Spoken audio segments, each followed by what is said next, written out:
So we're, every investment that we make at the size and scale of any virtual intensive care investment, requires quite a bit of scrutiny.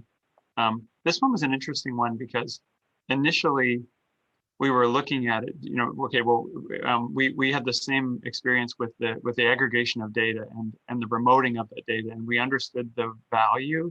What we had to do was then look and say, kind of build the business case, and it was one where, as I talked about earlier, we had to expand some of our thinking about, well, what products are kind of in this domain that we could include in our analysis in the business case. I hope that makes sense, because we expanded it to include things like deterioration algorithms and models that we had purchased for kind of single use or for one particular set of users.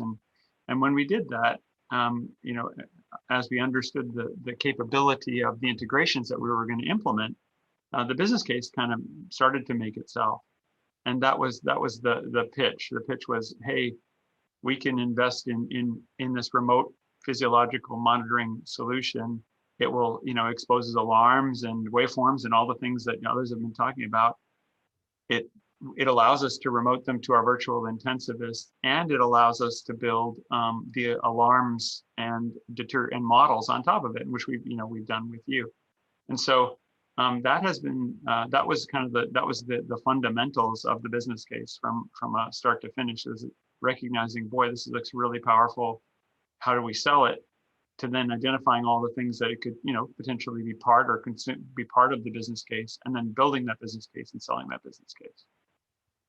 It sounds like consolidation. The two things that stood out for you is, like, from an IT perspective, like consolidation of different clinical applications and infrastructure so that you could streamline that and operationalize it. And we did that. And we worked with our CFO and with my boss and our chief innovation officer, who is awesome. And the three of us worked hard and really looked at it. And after all of that review and after all the consideration and looking at the numbers, it was approved. And so that was the way that we moved forward with it. And then, again, it was I would describe it as a rigorous process, as with many of our investments, but one that we're really happy that we made, and one that has proven to realize the benefits that we were expecting.